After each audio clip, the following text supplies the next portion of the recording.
நான் வந்துடலாம். எஸ் சூர்யா, மொத்தம் 7 விஷயம் சொல்லியிருந்தீங்க. அதில் இந்த விஷயத்தில் எங்களுடைய கருத்து என்னவென்றால், விஜய் அவர்களுடைய தாவேகா கட்சி அவர்களுடைய நிலைப்பாட்டை மாற்றி இருக்கிறதாக நாங்கள் பார்க்கிறோம். ஏனென்றால் இன்னைக்கு அவர் படித்த ஸ்பீச்லேயே ஆகட்டும், இல்லை கொடுத்திருக்கக்கூடிய ப்ரெஸ் ரிலீஸ்லேயே ஆகட்டும், விஜய் அவர்களுடைய பேச்சில் குறிப்பிட்டது அப்படியே வேர்ட் பை வேர்ட் வெர்பாட்டமாக நான் படிக்கிறேன்.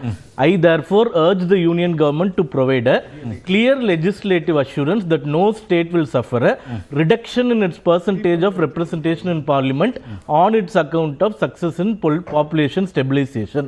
அப்போ கிளியரா சொல்லிடுறாங்க 543 ஃப்ரீஸ் ஆகணும். அதுதான் 71 மேற்கோள் காட்டுறாரு. எல்லா மாநிலங்களும் எல்லாம் கொண்டு வராரு. இதுல என்ன, இப்போ இவங்க தீர்மானம் நிறைவேற்றுறதுல உறுதியா இருந்திருந்தார்கள் என்றால் இந்த வாக்கியம் வருவதற்கான அவசியம் கிடையாது. பெர்சன்டேஜ் பத்தி நீங்க பேச வேண்டாம். 543ன்றது அப்படியே கண்டினியூ ஆயிருக்கணும்னு நினைக்கிறாங்க. இப்ப ஒரு ஆர்குமெண்ட் சேர்க்க நான் சொல்றேன். நீங்கள் இங்கே தென்மண்டல முதலமைச்சர்கள் மாநாட்டில் உள்துறை அமைச்சர் முன்னிலையில் பேசப்பட்டது நிச்சயமாக முக்கியமானது, அரசாங்க நிகழ்வு, அது கவனிக்க வேண்டியது. சட்டமன்ற தீர்மானம், அந்த தீர்மானத்தினுடைய நகல் பிரதம அமைச்சருக்கு அனுப்பப்படுது. அவருக்கு கொடுக்கக்கூடியதுக்கு இருக்கக்கூடிய வெயிட்டேஜ் மாறிடுமா? அதில் நாங்கள் கிளியராக சொல்லியிருக்கிறோன்னு சட்ட அமைச்சர் சொல்கிறார். ஒருவேளை மாற்று அது இன்னைக்கு அவங்க தாவேக்கால சொல்லக்கூடியதும் அதுதான் சொல்கிறாங்க. அதில் நாங்கள் 543 மாறக்கூடாது, அதே போல் எக்ஸிஸ்டிங் சீட்ஸு அந்த ப்ரொபோர்ஷனேட் 22:1 ரேஷியோ மாறக்கூடாது, அதே போல் 33% இடஒதுக்கீடு பெண்களுக்கு, இதெல்லாமே சொல்லியிருக்கிறோமே அப்படிங்கிறாங்க. அவங்க கிளியர் பண்ணட்டும். பட் அது இப்போ இதில் எதை மத்திய அரசாங்கம் எடுத்துக்கும், எந்த ஸ்டாண்ட் எடுத்துக்கும்?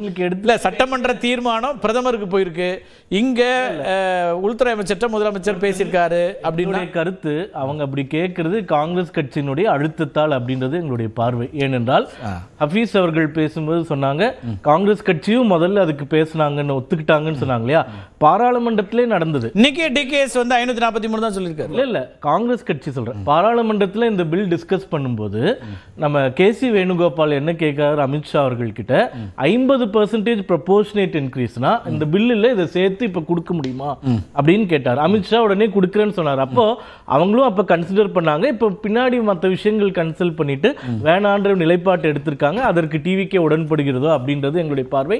பட் அது பாராளுமன்றத்தில் இன்னைக்கு எந்த வகையிலும் எடுப்பட போவது கிடையாது. ஏனென்றால் அவர்களுக்கு ராஜ்யசபா உறுப்பினர்களும் கிடையாது, லோக்சபா உறுப்பினரும் கிடையாது. அரசாங்கமா அவர்களுடைய பார்வை நிச்சயமாக அவங்க கூட்டணிக்கு இருக்கக்கூடிய எம்பிக்களுடைய எண்ணிக்கைன்னு ஒன்று இருக்குல்ல. இப்ப தாவேகா கூட்டணியில இங்க இடம்பெற்றிருக்கக்கூடிய காங்கிரஸ் கட்சி, அதே போல விசிக, ஐயுஎம்எல் இடதுசாரிகள், இப்போ இருக்கக்கூடிய சூழ்நிலை பார்த்தா தாவேகா எடுக்கக்கூடிய முடிவை பார்த்து கம்யூனிஸ்டோ விசிகாவோ எடுக்கக்கூடிய நிலைமையில இல்ல. அந்த கூட்டணியா தானே சார் இருக்காங்க, கூட்டணியா இருக்காங்க. பட் ஒவ்வொரு விஷயங்கள் எப்படி கருத்து வேறுபாடுகள் இருக்கின்றது. என்ன கருத்து வேறுபாடு வந்துருச்சு? இப்ப நீங்க நேத்திக்கு தான் திருமாவளவன் அவர்கள் உறுதி செய்திருக்கிறாரு, கூட்டணியில நாங்கள் ஒன்றாக இருக்கிறோம். கம்யூனிஸ்ட் நிர்வாகிகள் யார் யார் சென்சஸ் எடுத்து நான் வரேன்.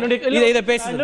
ஓகே, இது டீலிமிட்டேஷன் முடிச்சிட்டேன். அந்த 7 சப்ஜெக்ட்ல ஒரு சப்ஜெக்ட் நான் கொஞ்சம் பேசுறேன், ஒரு 5 நிமிஷம் எனக்கு அடுத்து. ஆமா, அத நான் டீலிமிட்டேஷன் முடிச்சிட்டு வந்துட்டேனா நீங்க நிதி பங்கீட பத்தி பேச விரும்புவீங்கன்னு எனக்கு தெரியும். அதுல நீங்க ஆக சிறந்த எக்ஸ்பர்ட், நம்ம பேசுவோம், அதுவும் நம்ம கட்டாயம் பேசலாம். சிவராஜசேகர், காங்கிரஸ் அழுத்தம் தான் இன்னைக்கு தாவேகாவை இந்த முடிவு எடுக்க வச்சிருக்குது. அதர்வைஸ் அவங்களுக்கு ஒன்றும் இதில் இஷ்யூ இல்லை அப்படிங்கிறாரு. இல்லை, காங்கிரஸ் அழுத்தம் என்ற பேச்சுக்கே இடம் இல்லையா? காங்கிரஸினுடைய நோக்கமும் காங்கிரஸோட இன்ஃப்ளூயன்ஸு ஒரே பார்வையில் ஒரே அலைவரிசையில் இருக்கிறோம். அதில் இன்ஃப்ளூயன்ஸ்ன்னு சொல்கிறதுக்கான வாய்ப்புகள் இல்லை. வடக்கு வாழ்கிறது தெற்கு தேய்கிறது அப்படின்னு சொல்லி இருந்த சூழல் உண்டு. ஆனால் இன்றைக்கி நிலைமை எப்படி இருக்குது அப்படின்னா, இந்த டீலிமிட்டேஷன் மூலமாக அது அதிகாரப்பூர்வமாக மக்கள் பிரதிநிதித்துவ சட்டத்தின்படி நமக்கான வாய்ப்பை இழந்து விடுகிறோம் அப்படின்ற ஒரு நிலை உருவாகுது.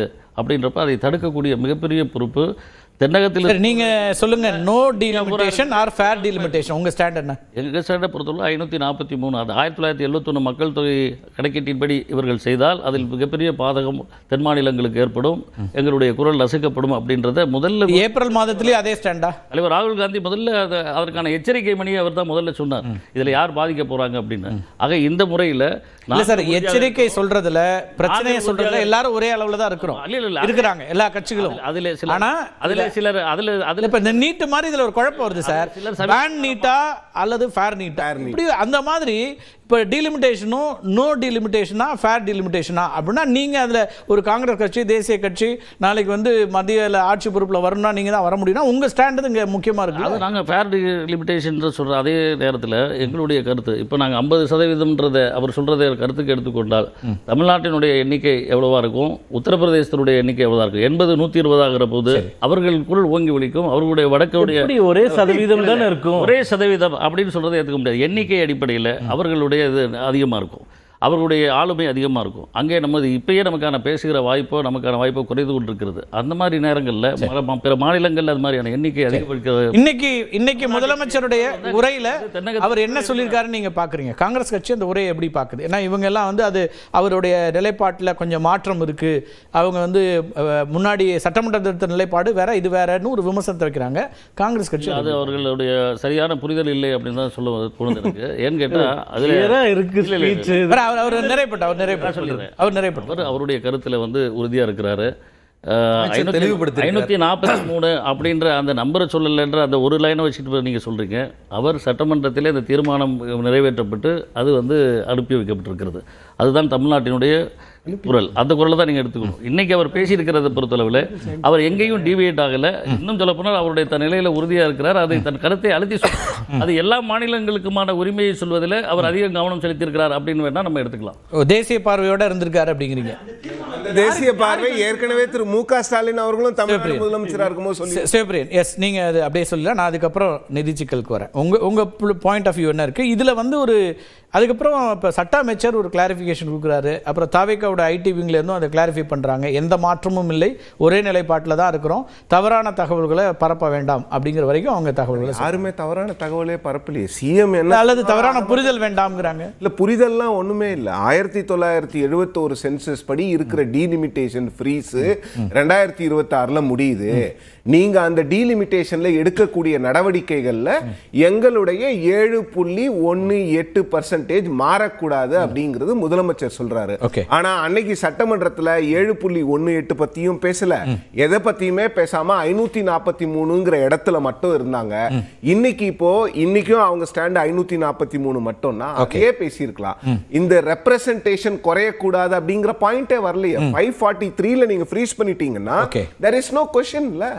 இப்ப ஏற்கனவே திமுக கூட நான் திமுகவே எடுக்கல, தமிழ்நாடு அரசா 2025ல அன்றைக்கு முதலமைச்சராக இருந்த திரு மு.க. ஸ்டாலின் அவர்கள் தென் மாநில முதல்வர்களை எல்லாம் அழைத்து அவங்க என்ன சொன்னாங்க, இதை அப்படியே 25 வருஷத்துக்கு ஃப்ரீஸ் பண்ணிடுங்க அதுதான் சொன்னாங்க. இப்போ விஜய் அவர்கள் அன்னைக்கு சொன்னது என்னன்னா பர்மனண்டா ஃப்ரீஸ் பண்ணிடுங்க. அவங்க 25 வருஷத்துக்கு கேட்டதை இவர் அசம்பிளியில பர்மனண்டா பண்ணுங்கன்னு சொன்னாங்க. ஏன்னா அன்னைக்கு நாடாளுமன்ற உறுப்பினர்களோட மீட்டிங்ல அந்த மாதிரி பேசப்பட்டது, பர்மனண்டா ஃப்ரீஸ் பண்ணுங்கன்னு. ஸோ பர்மனண்டா ஃப்ரீஸ் பண்ணுங்க, நான் 543 மேல ஏறக்கூடாதுன்னு சொல்லிட்டு இன்னைக்கு வந்து அந்த நம்பரை பேசுறதுன்றத தாண்டி நீங்க வந்து எங்களுக்கு என்ன இடத்துல மாற்றம் வந்திருக்குன்னு நினைக்கிறீங்க? நம்பர் சொல்லலங்கிறதுனால நீங்க அதை அப்படி புரிஞ்சுக்க கூடாதுங்கிறாரு செல்வகுமார். இல்லங்க, அந்த ஒரே ஒரு இன்டர்வென்ஷன், அந்த சென்டென்ஸ் நீங்களே படிங்க, அந்த அஃபிஷியல் அவரே வாசி காமிச்சாரு. இதில் இவங்க சொல்கிற மாதிரி அப்போ நீங்கள் 543 ரீடைன் பண்ணுங்க, இல்லை 71 சென்டென்ஸே ஃபாலோ பண்ணுங்க, அதில் காம்ப்ரமைஸ் பண்ண முடியாது. அந்த வாக்கியங்கள் அந்த சொற்றொடர்கள் எதுவுமே கிடையாது. சரி, அந்த இவர் சொல்ற மாதிரி 7.2% குறையாம பார்த்துக்கோங்க மட்டும்தான் சொல்றாரு. அதுக்கு கிளியர் லெஜிஸ்லேட்டிவ் அஷூரன்ஸ் கேட்குறாங்க. அதுக்கு வந்து கிளியரா லெஜிஸ்லேட்டிவ் அஷூரன்ஸ் கொடுங்க. அதை தான் இதுவரைக்கும் தமிழ்நாட்டில் இருக்கக்கூடிய எல்லா கட்சிகளுமே அதை தான் கேட்டுக்கிட்டு இருந்தாங்க. ஸோ அப்போ என்னன்னா அன்னைக்கும் இன்னைக்கும் நிச்சயமா ஒரு மாற்றம் இருக்கு. சார் என்னதான் லா மினிஸ்டர் வந்து கிளாரிஃபை பண்ணாலும் கூட இவங்களுக்கு இதே வேலையா போச்சு. ஒரு ஸ்டேட்மெண்ட் ஒன்னு வரும், அதுக்கப்புறம் அதை உட்கார்ந்து கிளாரிஃபை பண்றது. அது எப்படி ஒரு பொதுமைப்படுத்துறீங்க? வேற என்ன சிக்கல்? அப்படி இல்ல, நிறைய விஷயங்கள் அந்த மாதிரி தானே கிளாரிஃபை பண்றாங்க. இப்போ தாவேக்காவில் ஐடி விங் அஃபீஷியல்னு ஒரு ஸ்டேட்மெண்ட் சார், அதை எப்படி நாம அஃபீஷியலா எடுத்துக்க முடியும்?